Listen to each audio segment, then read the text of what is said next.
Anywhere you turn, you'll find influence in action. A fast-talking stockbroker persuades a couple near retirement to sink their entire life savings into a Ponzi scheme. A CEO pressures an accounting officer to falsify financial statements. A terrorist cell recruits a frustrated youth and convinces him to strap explosives to his chest. But for all the horrible things we can be talked into, people can also use influence to achieve fantastic results. Think of the firefighter who talks a depressed man out of jumping, or of the dynamic teacher who inspires her struggling student to stay in school. And then there are the truly great triumphs of influence. Consider the remarkable story of Nelson Mandela, chronicled in numerous books and movies. How can one person use his powers of persuasion to prevent an all-out civil war? Nelson Mandela showed us how. In this course, we're going to look at the factors that contribute to success stories like Mandela's.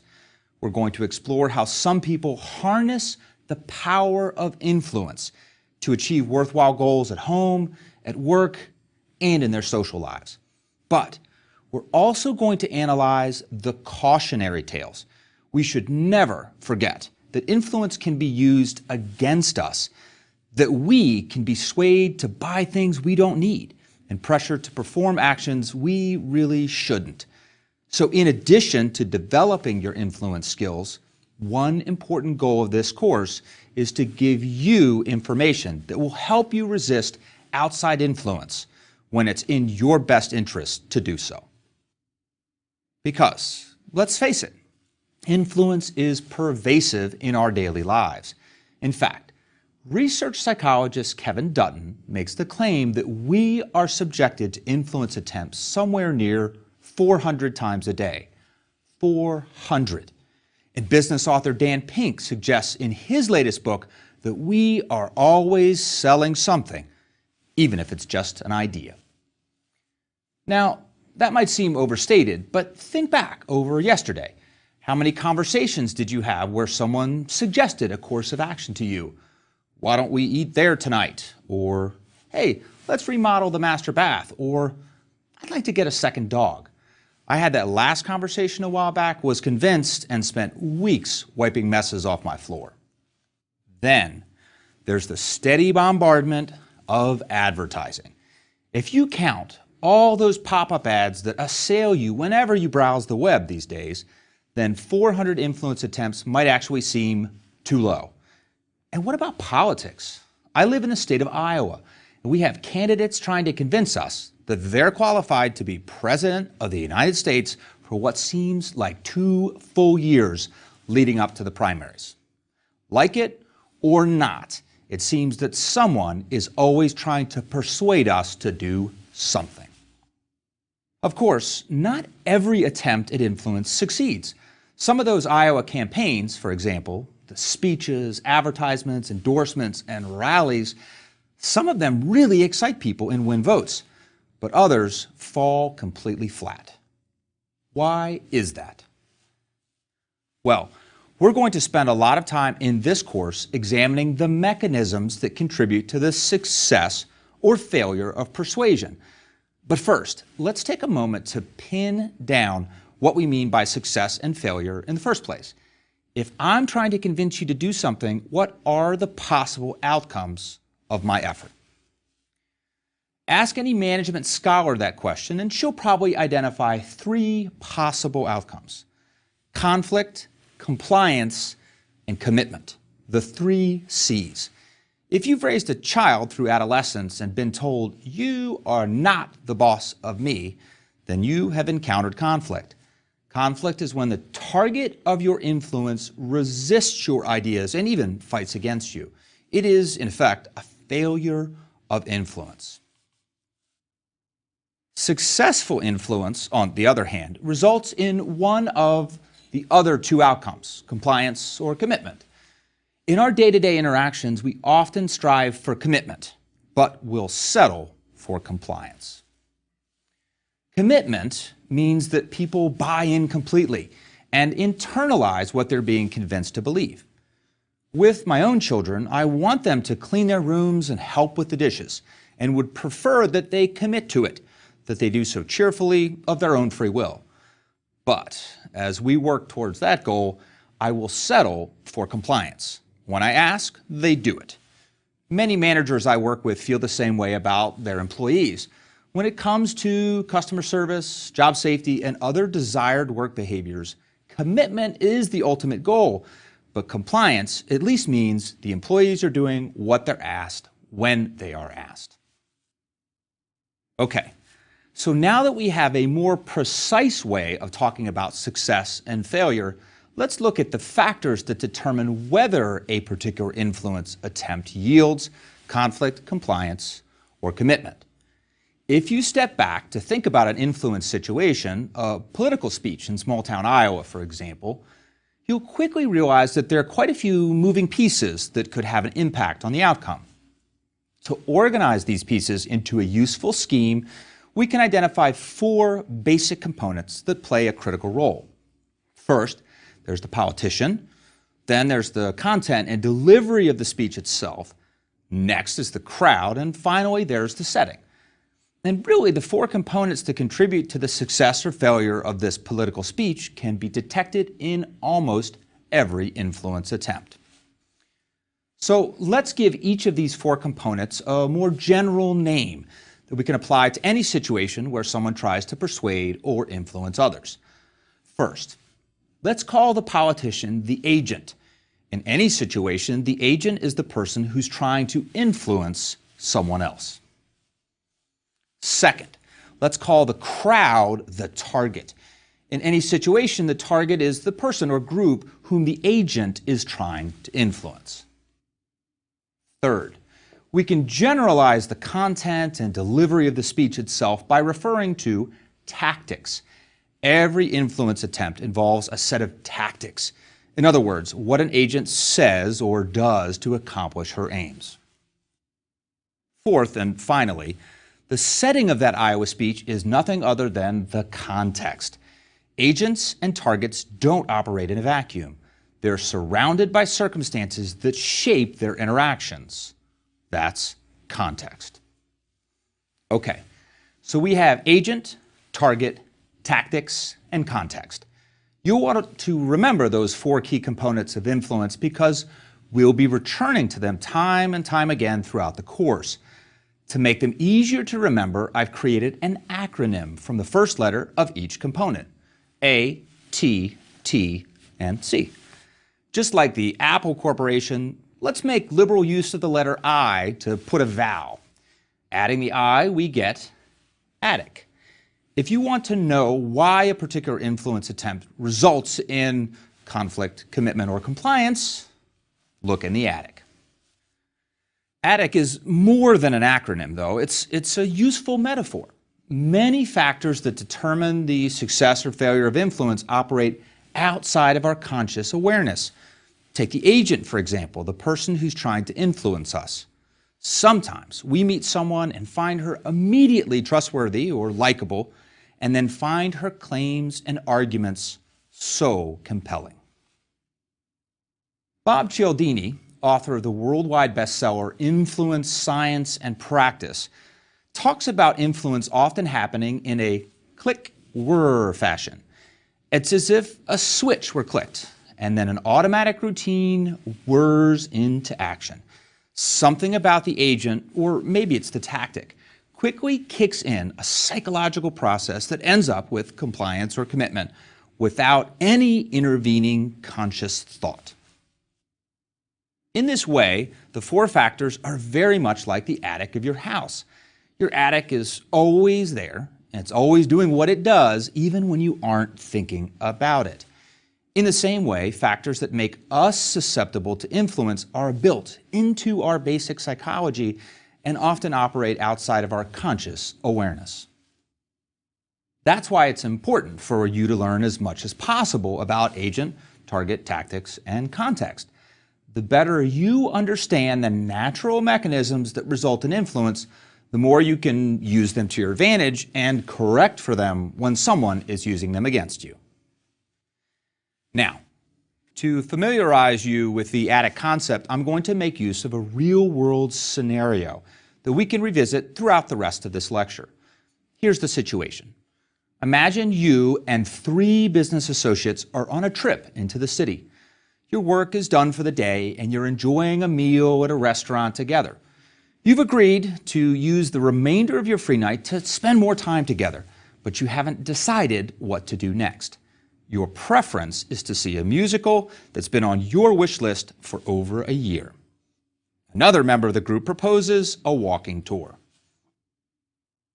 What are the factors that determine whether you are able to successfully influence your colleagues and see the show you really want to see? We're going to answer that question in terms of the 4 corners of the ATTIC: agent, target, tactics, and context. First, though, let me say a brief word about ethics. For some of you, influence may sound like a bad word, and as we'll see in future lectures, it does indeed have a dark side. There are people who use tricks and lies to get what they want. It's important to state up front that there are also ethical and honest ways to persuade others.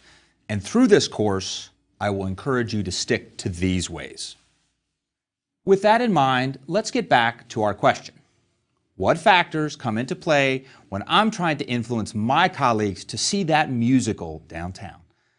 Let's begin by finding out what research has to say about the A in our acronym, the agent.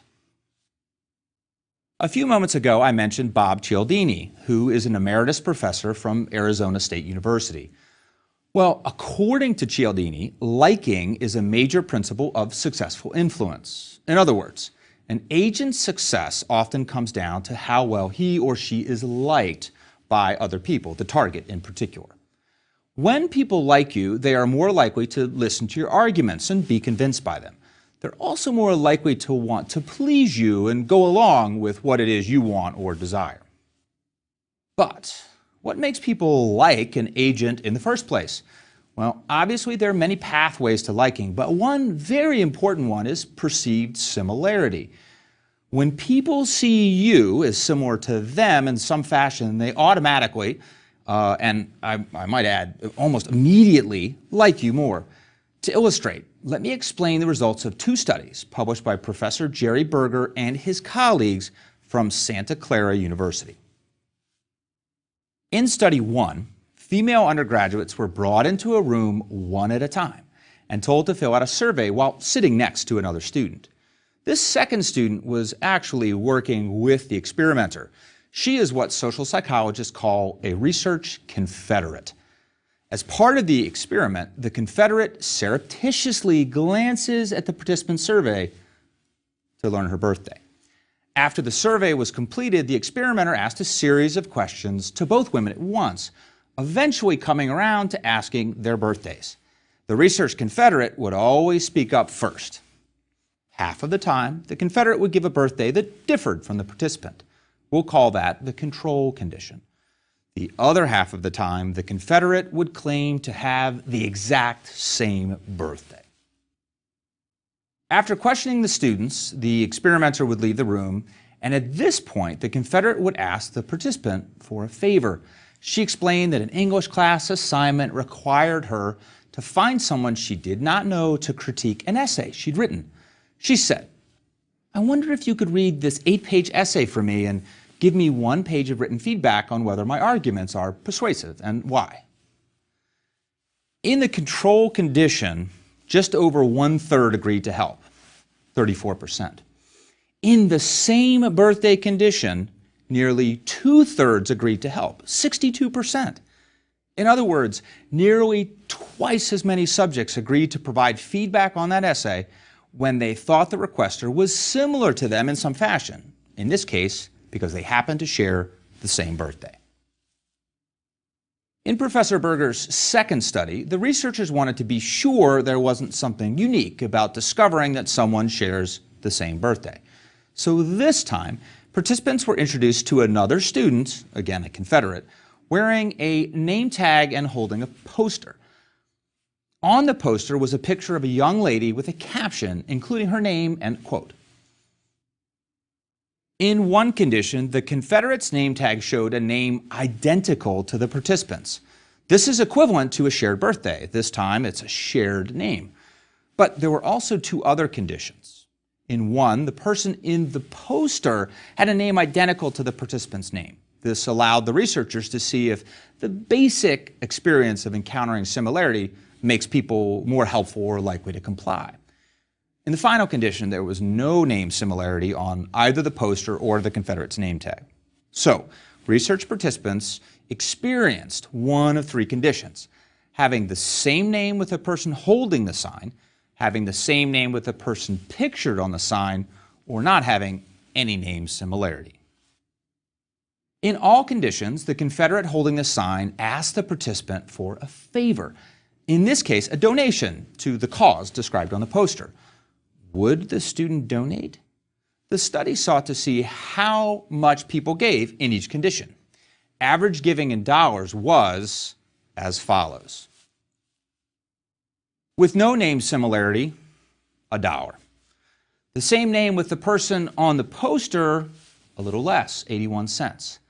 The same name with the person requesting the donation, $2.07. Again, the perceived similarity between the agent and target makes a huge difference. Comparing no name similarity to the condition where the requester has the same name as the participant, we see a doubling of giving. Study 1 showed a doubling of compliance, helping with that essay, based on shared birthday. And Study 2 showed a doubling of giving based on a shared name. In these studies, participants were not at all aware that they'd been influenced by the incidental similarity between them and the person making a request. If you had asked the participants, were you influenced by the person's birthday or by their name, they would respond blankly. Why would I be? The increase in liking and helping happens outside of awareness, hidden away in the attic of their minds, so to speak. These studies suggest that agents could be more effective influencers when they tap into the power of incidental similarity and liking. So, if you want to be more influential, you might think about highlighting similarities between you and the people you're talking to. Take the scenario where you're trying to influence your colleague to see a show. If you're well liked, then perhaps you've already convinced her. Even so, you might try to find and highlight some similarity that you share. Maybe you both like gardening. Call attention to that and enjoy the conversation that the similarity produces. Now that we've discussed the agent, let's move to target, which in our scenario is the business colleague you're trying to influence to see the musical. What is a characteristic of your colleague that might make her more receptive to your influence? Well, there are many target characteristics that we'll address in this course, but here's one that might surprise you. Where is your colleague from? Rod Bond and Peter Smith, both from the University of Sussex in England, examined 133 compliance studies drawn from 17 different countries.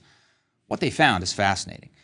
Their analysis revealed that studies conducted in collectivist countries found higher rates of conformity to group opinion than studies conducted in individualist countries. In other words, people from collectivist societies seem to be more susceptible to group influence than people from individualist societies.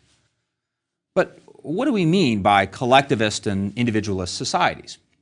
University of Illinois scholar Harry Triandis describes it this way.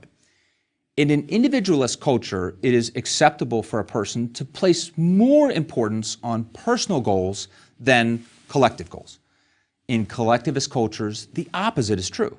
It's expected that a person will place more importance on the collective goals rather than the personal ones. Countries with collectivist cultures include China, Korea, Japan, Brazil, Argentina, and Egypt. Countries with individualist cultures include Germany, Canada, the United States, Australia, Holland, and England. So, returning to our scenario at the restaurant table, we should ask, where is your colleague from? If she's from a collectivist culture, then she may be more likely to go along just to preserve harmony in the group. But if she is more individualistic in orientation, you may have to work a bit harder to convince her. Okay, remember our acronym ATTIC? So far, we've discussed the A, agent, and the first T, target. Now it's time to discuss our second T, tactics. Some influence tactics work better than others, as you've probably witnessed watching some people, get their way with ease, while others really struggle. Let's say, for example, that you want to influence your boss to promote you. What tactics work best? Business professors Tim Judge and Bob Bretz wondered whether focusing on the job, doing a good job at work and letting others know about it, was more important than focusing on your supervisor, agreeing with and praising your supervisor. Judge and Bretz asked graduates from 2 large universities to complete a survey. The survey assessed 2 things. First, how the participants generally influenced others at work, and second, what career outcomes they'd experienced, including current salary and number of promotions.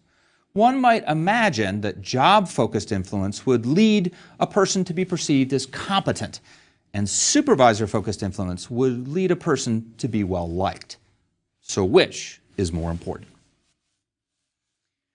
Controlling for other potential causes of career success, the researchers found that focusing on your supervisor had a much more positive effect than anything else.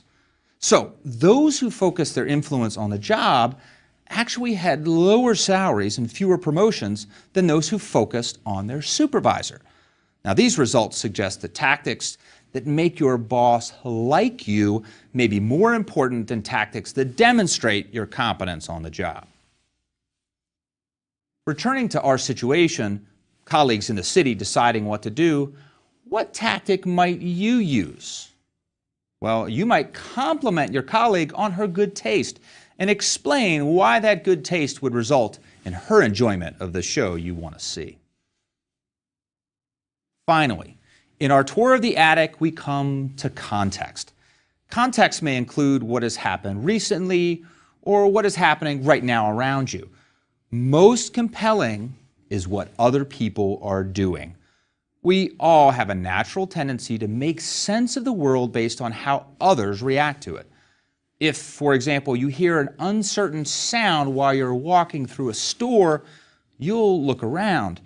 If no one else seems concerned, you'll conclude that all is well and continue on your way. One of the most classic psychology experiments of the 20th century was conducted by Solomon Asch at Swarthmore College. The paradigm for Asch's study was simple. A participant was brought into a room with a number of research confederates. He was told that he was participating in a study of visual acuity. 2 large cards were shown to the group. On one card was a single line, the target line. The other card was a set of 3 lines of varying length. Each person in the room was then asked, which of the 3 lines on this card matches the target line on that card? The experimenter always began with the research confederates, asking each to report which line matched. This is where things got interesting. In some cases, all of the confederates reported the correct answer, but in other cases, they deliberately gave the wrong answer. So what did participants do when everyone stated out loud an opinion that disagreed with what their own eyes were telling them? When the majority in the room claimed the wrong line matched, 1/3 of the participants would go along and also state out loud the incorrect answer. That means that 1/3 looked carefully and reported something they knew to be false just to agree with others in the room. That's the power of context. In another set of studies conducted by Asch, he varied the number of experimental confederates who identified the wrong line. When only one confederate stated an incorrect line, the number of errors made by subjects was quite low. The subject's error rate increased when 2 confederates identified the wrong line, and then got even higher when 3 gave an incorrect answer. Now, further increases, 4, 5, and 6, added a little to error rate, but not much. So it seems that 3 is a magic number. There is a Chinese phrase, 3 people produce a tiger. This is ancient wisdom that captures what Ash discovered in his studies. The parable behind the saying goes a bit like this. The state official, Pang Kong, worried that people would slander him and ruin his favor with the king. To prevent this, he asked the king to imagine a scenario. Suppose, king, that a peasant came to you and reported that a tiger was roaming the busy streets of the market. Would you believe him? The king, of course, said there was no way he would believe. A tiger would never wander out of the forest into a crowded market. Pang Kong continued, what if 2 peasants reported seeing the tiger? The king said he would begin to wonder but would not believe. Pang Kong then asked, what if 3 people say they saw the tiger? The king replied that in this case, he would believe. Pang Kong gently reminded the king that the notion of a live tiger in a crowded market was absurd. Yet when repeated by numerous people, it began to seem real. It is clear there is no tiger in the market, Pang Kong would say. Yet 3 people saying so produces a tiger. Why should the king believe something so unlikely?